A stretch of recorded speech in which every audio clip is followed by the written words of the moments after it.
La clínica del Dr. David Cavazos, el quiropráctico oficial de Gali Lucha Libre, presenta. Ladies and gentlemen, welcome to this intermission of Gali Lucha Libre. And today we have Atomico Jr, one of the upcoming stars of Gali Lucha Libre and one of the fans' favorite.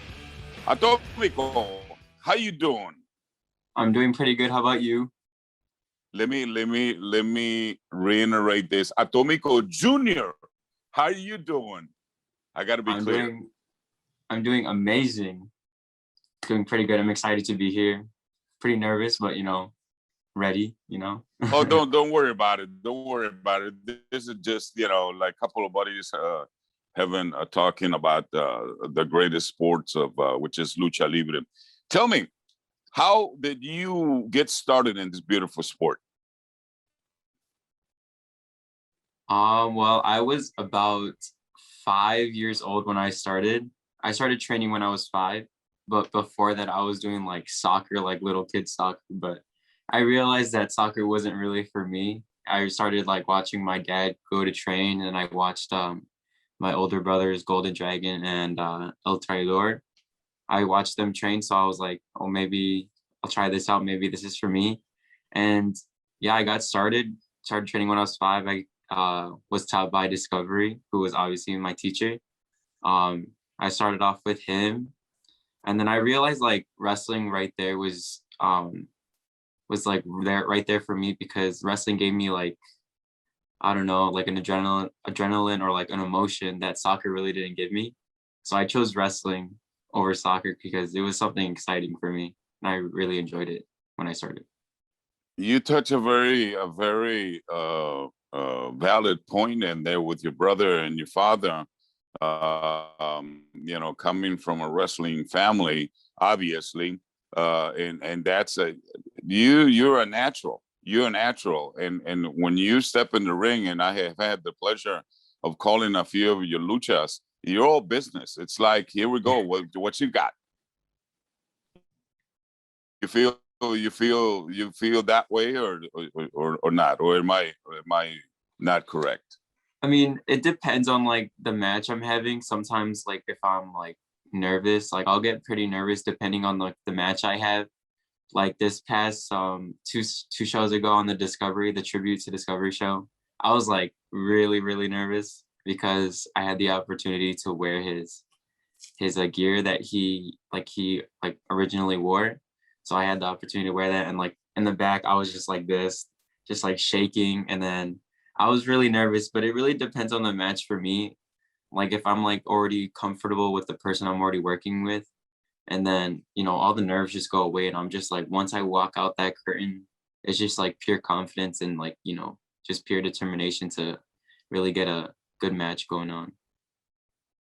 That takes care of the question that I was going to ask you. If you get butterflies, which that covers that particular one. Now, the match that you had wearing Discovery uniform or threats, aside from feeling nervous in the back,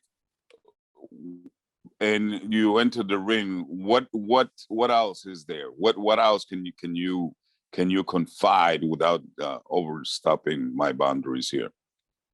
I mean, like when I had that gear on, it was like kind of like a really big step for me, and it was like kind of it was definitely an emotional night that day, because since he did pass away, he was also my trainer. He was also like my wrestling dad. He was also my godfather for my first communion. So he was like really close to me and really close to our family. So like I was like really proud, and the only thing I was like worried about was like, oh, like what if I like trip and fall like in the ring, and like kind of disappoint the family that was there, because they were sitting like front row in the corner. So like my main focus was when I get in the ring, I'd like want to make them proud as well, because they're the ones that gave me the opportunity to wear the gear. And then most importantly, I wanted to make Discovery proud, because he was obviously watching from above. So I wanted to make him proud, make sure, he taught me good to, do this sport. Well, let me tell you something, Atomico Jr. You did a hell of a job. and I Thank called you. the Lucha, and you did phenomenal. I cannot put it on any. I mean, if you had the butterflies, if you were nervous, if you were shaking like you said in the back, you didn't show it. You did not show it, and I'm not trying to get any brownie points with you, but you know I call it like it is, and that's exactly how I saw it. You did the Discovery family and the fans proud. Let me tell you that. Now, moving aside from that match, prior to that, you had a challenge against one of the best, I should say, from South America, Rayo. What was that all about? How do you feel about that one? Oh, I think I was a lot more nervous that day because when I was told like he was gonna have like an open challenge, Carlos Robles told me, you know, there's an open Mhm. challenge, you know, that's gonna go on. Like, do you want to take it? And I was like, yeah. But then he told me, oh, it's gonna be like promoted on Mas Lucha. It's gonna be here. It's gonna be there. They're gonna be posting about it. And then like right there, I feel like that was like my biggest singles competition I probably would have because that was like the biggest singles competition I've ever had because I was like being watched by a whole bunch of people. You know, people were taking pictures, people were like tweeting about it. And I feel like in the back, I was a lot more nervous because El Rayo, he was like a person I never really worked with before. So that's like kind of got me more nervous. And then there's one thing that he taught me in the back because he saw that I was really nervous in the back. And then he was actually a really nice person to get to know. And then it was like kind of like I want to say like maybe 3 matches before our match, he saw that I was nervous. And then he pulls me aside and he was like, I can see that you're nervous and like you're kind of like shaky a little. I'm like, yeah, I am. I was like, because this is kind of like a big deal for me. I'm like, I really don't do like big singles matches like this. So then he pulls me aside and he was like, I want you to tell me like 5 things you're grateful for in the past. And I told him, and then he's like, okay, so then I want you to tell me 5 things you're grateful for right now. I was like, and I told him the 5 things I was grateful for.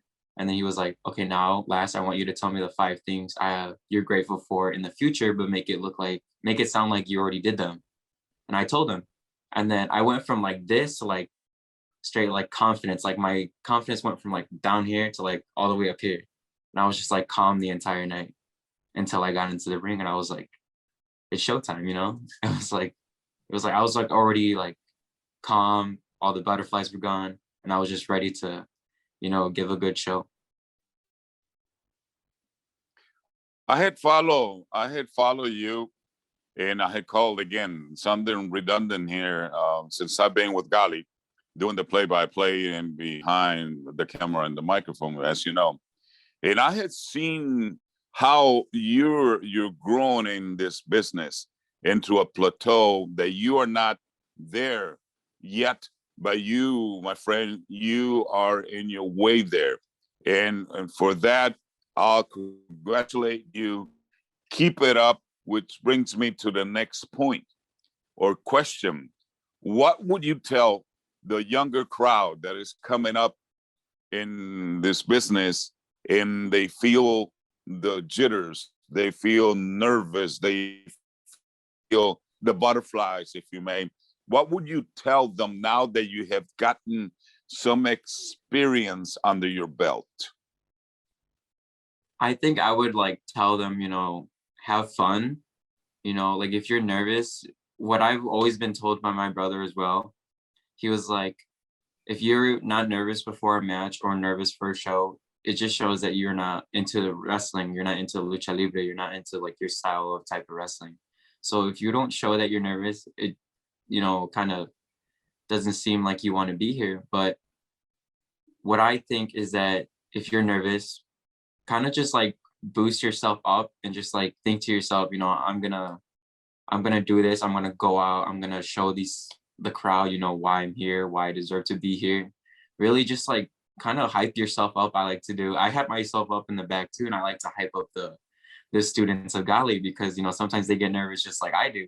So I think a message for the younger generation is like just have fun, be you, be confident, be, determined, be everything you want to be when you step out that curtain, and just show the crowd why you love what you do, and, have fun while you do it, I think that's what I would say to them.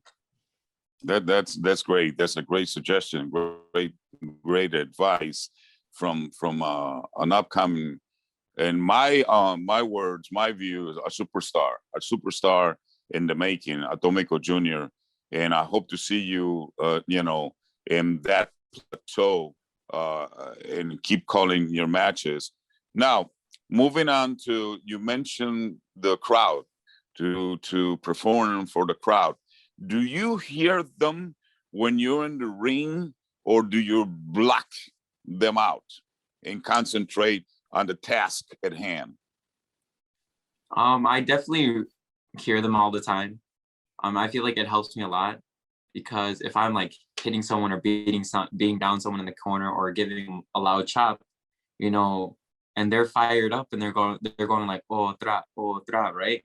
That's hyping me up, and that's like boosting my confidence a whole lot higher, and I'll just give them a harder one, and it just like makes it, a whole lot better, and it kind of like I said, like it boosts your confidence up. And for me, it does that. Like, I like listening to the crowd, because they're like another reason why I'm doing what I'm doing now, because they're supportive. They're there like 24/7. There's fans every show that come like from different places just to come to Gali, and they're there every single show to support us, to support every like wrestler in Gali. So I really like listening to them, because they're like, they have our backs like 110% like all the time. So I really like listening to them, because they're always hyping up, and they're always giving you like chants and stuff, and it really boosts up your confidence to like 100 right there, like right then and there. Would you call it like an adrenaline rush? I would. I would, yeah. That's good. Yeah, especially, you mentioned something very important there. You got people coming from East Chicago, Indiana, people from Dubuque, people from Waukegan or Chicago, to every Gali when we're home, and it's great. I mean, the atmosphere of Gali, it's a festival. It's a fiesta. It's a fiesta of lucha libre. Now, with that in mind, how would you compare the regular wrestling, the American wrestling, versus lucha libre? You being one of the best one in the business. I don't really know how to like answer that, but I feel like lucha libre is like more of kind of like working both, because like in lucha libre you have like the técnicos, and you have like los rudos, and the same thing for American. But I feel like lucha libre is more like the heels. fast. Yeah, you have like the heels, and you have the baby face for American wrestling. But I feel for like lucha libre, you have fast pace, you have like flippy moves, you have like, all these cool like submissions, all these cool takeouts from like coming from CMLL, from AAA. You have all these people going like technical wrestling kind of. And for American, I feel like it's more like, I don't know how to really put it, like, I don't know, cool big moves. That's why I really like doing lucha libre, because I get to work more of like all the different aspects of wrestling, if that kind of makes sense. No, it does. It does, especially going off the third rope, jumping into the death there, and and sometimes getting the blue hell beat out of you, and vice versa. Now, yeah, when you go, I call it behind the microphone. I don't know if you know about this or heard about it. That when you guys start banging each other on the chest, I call it the galleta festival. Yeah. It's like a galleta festival, and it sounds quite like hitting a drum. That's what it sounds to me when I have my earphone and a microphone in front of me. How does it feel for you? How does that sound, and mainly and mostly feel, getting those galletazos on your chest? Well, I mean, I usually give them to the people because I'm a rudo, right? And it feels good to give it to people because if I was a technical, I was a technical when I first started when I was like 5, and then from there on, I think I turned rudo when I was like around maybe 12 or 14, around those years. And then, but taking those chops, they hurt. They hurt a lot depending on who you're taking them from. Um, but when you take those chops, it's They are kind of like, an open palm. oh It yeah, is not. They don't. like, You guys don't. You guys don't. You know, there's a way to cushion a blow, right? But you guys yeah, go flat palm, and it's I like a could pancake. hear it. Yeah, I mean, it's like a drum. Tap, tap. A lot of times when you flatten even more, it sounds. Yeah, it thunders. It echoes in the arena, and I'm like, okay, I'll just watch it from here. You know, they definitely, yeah. I'm safe. I'm safe. I'm safe behind the microphone. Social media, very important. Would you like to share your social media with the younger crowd or the crowd that follow you, or would like to know more about Atomic?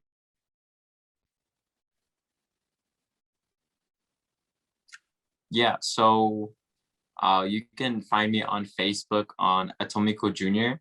And then on Instagram and Twitter, you can find me on Atomico Jr Official. And that's where I'll be posting more of like my video clips being taken by Wrestling with Unicorns by Lucha Libre on YouTube. And then I usually use Facebook more since I have more of a following on Facebook than like Instagram and Twitter. So I usually post like all like the content I make, like small edits that I make of myself, you know, so people can really get to know who I am, get to see what I can really do. So I usually post most of that stuff on Facebook, where you can find me on Atomico Jr. right there. Atomico Jr., the production department is telling us to wrap it up. So with that said, I would like to wish you nothing but the best in your future. I hope you come back again and grace us with another interview in this Gali Lucha Libre intermission chats, as I call them. And again, thank you. And it's an old saying, keep reaching for the stars, because you are already becoming one of them. What I mean by that, one superstar, and I hope you make it, man. Thank you. Thank you for so much having me. You know, I was really happy to be here. Hopefully we do it again. I was really happy to be here. Thank you. We'll talk to you later. Thanks again, Atomico Jr., ladies and gentlemen. Ciao.